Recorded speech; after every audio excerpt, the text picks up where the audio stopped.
পঞ্চদশ সংশোধনী বাংলাদেশের সংবিধানের ইতিহাসে সবচাইতে বড় সংশোধনী। এই সংশোধনীর মাধ্যমে সংবিধানে অনেক কাটাছেঁড়া করা হয়েছে। এমনকি কেউ কেউ বলেছেন যে এর মাধ্যমে সংবিধান রিরাইটিং করা হয়েছে, পুনর্লিখন করা হয়েছে। পঞ্চদশ সংশোধনী এসেছে পঞ্চম সংশোধনীর মামলার রায়ের প্রেক্ষিতে, অর্থাৎ পঞ্চম সংশোধনীর মামলার রায় হয়ে যাওয়ার পরে সংবিধানের অনেক কিছুই উলটপালট হয়ে গিয়েছিল। সেই উলটপালট হওয়ার প্রেক্ষিতে পঞ্চদশ সংশোধনী এসে কিছু জিনিসকে রাখা হয়েছে, কিছু জিনিস নতুন করে উত্থাপন করা হয়েছে, আর কিছু জিনিসকে পুনর্বহাল করা হয়েছে। এই মামলাটি হাইকোর্ট ডিভিশনে যখন রায় হয়েছে তখন 4টি বিষয় ছাড়া বাকি বিষয়গুলোকে সংসদের উপর ছেড়ে দেওয়া হয়েছে। আজকে আমরা মূলত আর্গুমেন্ট করেছি যে পঞ্চদশ সংশোধনী স্ক্রুটিনি করতে গিয়ে দেখা যায় যে এমন কিছু গুরুত্বপূর্ণ বিষয় এখানে জড়িত আছে, এগুলো যদি এখন বাতিল করা হয় তাহলে আমরা কিছু কিছু ক্ষেত্রে কালো অধ্যায়ের দিকে ফিরে যাব। তন্মধ্যে একটা হলো পঞ্চদশ সংশোধনী পুরোটা বাতিল করলে আবার বাকশাল পুনরুজ্জীবিত হয়। হাইকোর্ট ডিভিশনের যে পাওয়ার আছে, রিট পাওয়ার, এটি খর্ব হয়ে যায়। সুপ্রিম জুডিশিয়াল কাউন্সিলের যে বিধান আছে এটিও বাতিল হয়ে যায়। ফলে এত বড় ডিজাস্টারাস কনসিকুয়েন্সেস যেগুলো হবে, আমরা এগুলো বিবেচনা করে এবং আগামীতে যে গণভোট অনুষ্ঠিত হতে যাচ্ছে, এই গণভোটে একটি সংবিধান সংস্কার সভা গঠিত হবে। এই সংবিধান সংস্কার সভাই আগামী পার্লামেন্টে দায়িত্ব পালন করবেন। এই প্রেক্ষাপটে আমরা বলেছি পঞ্চদশ সংশোধনীর মামলা শুনানি আপিল বিভাগে আপাত অর্থে স্থগিত রাখা যেতে পারে এবং স্থগিত রেখে গণভোট অনুষ্ঠিত হচ্ছে। জুলাই চার্টার হয়েছে, এর প্রেক্ষিতে আগামীর সংসদে সংবিধান সংস্কার সভায় সংবিধানে বড় ধরনের পরিবর্তনের ইঙ্গিত দেখা যাচ্ছে এবং তা মূলত নির্ভর করবে গণভোটের হা এবং নায়ের রেজাল্টের উপরে।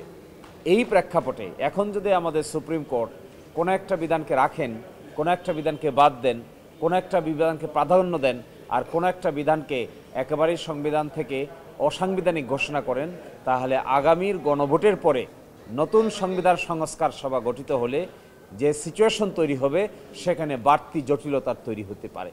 এই জন্য আমরা আদালতের কাছে বলেছি এই প্রেক্ষাপটে পঞ্চদশ সংশোধনীর মামলার আপিলের শুনানি আপাত অর্থে স্থগিত রাখা যেতে পারে। হিরন আরও মিনারেল ওয়াটার মাত্র 50 পয়সায় প্রতি লিটার। আর বিষয়গুলোকে আগামীর সংবিধান সংস্কার সভার উপর ছাড়া যেতে পারে। এই ক্ষেত্রে আগামীর সংবিধান সংস্কার সভা গণভোটের রেজাল্টের ভিত্তিতে বাকি পদক্ষেপ নিতে পারে। আমরা দেখেছি স্ক্রুটিনি করে যে পঞ্চদশ সংশোধনী যদি পুরোটা বাতিল হয়ে যায় তাহলে আমরা আবার চতুর্থ সংশোধনীতে ফিরে যাই। চতুর্থ সংশোধনীতে বাংলাদেশে বাকশাল প্রতিষ্ঠিত হয়েছিল, একদলীয় শাসন ব্যবস্থা প্রতিষ্ঠিত হয়েছে।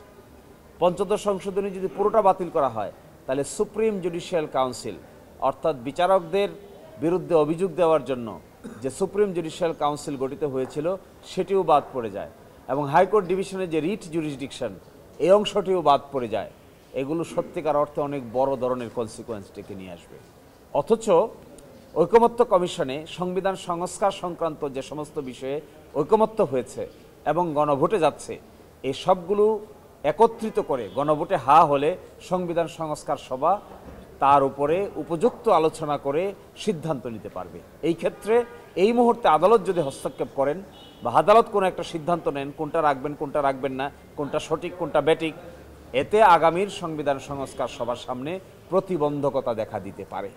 এই প্রেক্ষাপটে আমরা বলেছি ততদিন স্থগিত রাখুন যতদিন সংবিধান সংস্কার সভায় এই সমস্ত বিষয়ে সিদ্ধান্ত না হয়েছে। সংবিধান সংস্কার সভায় যদি ভিন্ন সিদ্ধান্ত নেন, এমনও হতে পারে পঞ্চদশ সংশোধনী আর আলোচনার প্রয়োজন নাও হতে পারে।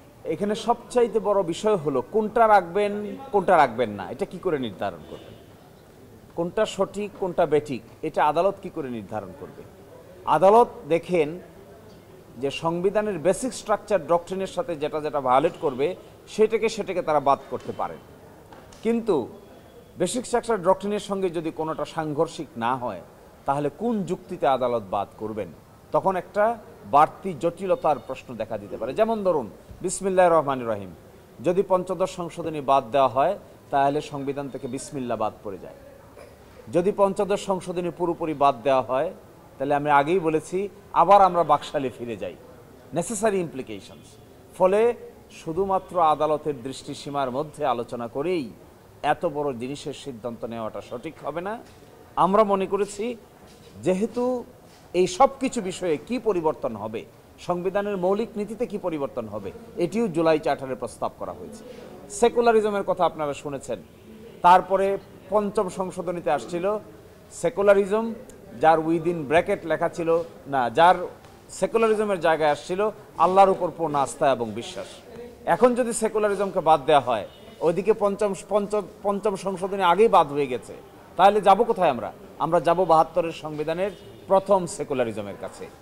এই ডিজাস্টারাস কনসিকোয়েন্স থেকে মুক্তির জন্য যে রাস্তাটা চিন্তা করা হচ্ছে ওয়াইডার পার্সপেক্টিভে, সেটা হলো জুলাই চার্টার, সংবিধান সংস্কার সভা, নতুন করে সংবিধান সংস্কার করা এবং দ্বিকক্ষ বিশিষ্ট পার্লামেন্ট যাত্রা শুরু করা।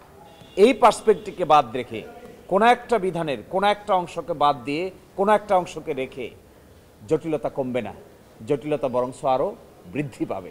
সেজন্য আমরা বলেছি ততদিন পর্যন্ত স্থগিত রাখুন যতদিন পর্যন্ত না পার্লামেন্টের সংস্কার সভা এই ব্যাপারে আলোচনা করে জুলাই চার্টারকে ফলো করে সিদ্ধান্ত না নিয়েছে, ততদিন পর্যন্ত এই আপিল মামলা নিষ্পত্তি না হয়ে পেন্ডিং থাকাটাই শ্রেয় বলে আমরা মনে করি। কোন কোন বিষয় বাদ গেলে পরে আর জটিলতা হবে না?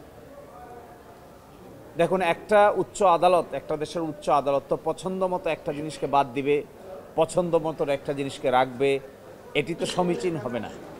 বাদ দিতে গেলে আপনাকে দেখাতে হবে যে বেসিক স্ট্রাকচার ডক্ট্রিনের সঙ্গে সাংঘর্ষিক। এটি না দেখে তো আপনি বাদ দিতে পারবেন না। এখন আমাদের দেশের সংবিধানে বিসমিল্লাহির রহমানির রহিম আছে, এটা বেসিক স্ট্রাকচার ডক্ট্রিনের সঙ্গে কোন অংশের সঙ্গে সাংঘর্ষিক এটা দেখাতে হবে। আমাদের দেশের সংবিধানে রাষ্ট্রধর্ম ইসলাম আছে, অন্যান্যরাও তার ধর্ম পালনের স্বাধীনতা ভোগ করতে পারবে। এটিকে আমরা কোন অর্থে বলবো যে বেসিক স্ট্রাকচার ডক্ট্রিনের সঙ্গে সাংঘর্ষিক? ফলে এগুলোর সিদ্ধান্ত নিতে পারে উপযুক্ত পার্লামেন্ট। উপযুক্ত পার্লামেন্টটা কিভাবে হবে সেই ব্যাপারে জুলাই চার্টারে প্রস্তাব করা হয়েছে। সংবিধান সংস্কার আদেশ ২০২৫ যেটা জারি করা হয়েছে তার মধ্যে রোডম্যাপ দেওয়া আছে। গণভোট হবে, গণভোটে উত্থাপিত হবে ৪টা প্রশ্ন, একটা উত্তর হবে হা না। এখানে যদি হা হয় তাহলে এটা সংবিধান সংস্কার সভায় রেফার হবে, সেখানে যদি অ্যাকসেপ্ট হয় ১৮০ দিনের মধ্যে এগুলো গৃহীত হবে। এই প্রেক্ষাপটে আদালতের সামনে বড় প্রশ্ন, এই সিদ্ধান্ত আদালত নিতে গিয়ে জটিলতা তৈরি হলে সংবিধান সংস্কার সভার কার্যক্রম কিছুটা হলেও ব্যাহত হবে বলে আমরা মনে করি। এই জন্যই আমরা বলেছি আপাতত স্থগিত থাকাটাই উত্তম। না, আমাদের ভিউ তো আইনে বলা আছে, আমরা এটাকে সাপোর্ট করেছি। জোট গঠিত হবে, কিন্তু ইলেকশন করবেন স্ব প্রতীকে। স্ব প্রতীকে যে যা দায়িত্ব থাকবে, যে যার প্রতীক আছে তিনি তার প্রতীকে ইলেকশনে অংশগ্রহণ করবেন, আর অন্যান্যরা যারা জোটে থাকবে তারা ওই প্রতীকের যিনি প্রার্থী থাকবেন তাকে সাপোর্ট দিবে। এবং এই ক্ষেত্রে আমাদের ভিউ হলো আরপিও সংশোধন করে যে ভিউ নেওয়া হয়েছে এটাকেই আমরা সঠিক ভিউ মনে করি। এই বিষয়ে একটা রিট হয়েছে, রুল হয়েছে। রুল হলে আইন বাতিল হয় না, আইন বাতিল করতে গেলে একটা জাজমেন্টের প্রয়োজন হয়। এই ধরনের কোনো জাজমেন্ট যেহেতু হয় নাই, সেজন্য স্ব প্রতীকে নির্বাচন করাই আগামী নির্বাচনের ক্ষেত্রে একমাত্র পদক্ষেপ হবে জোটগতবদ্ধ হলে।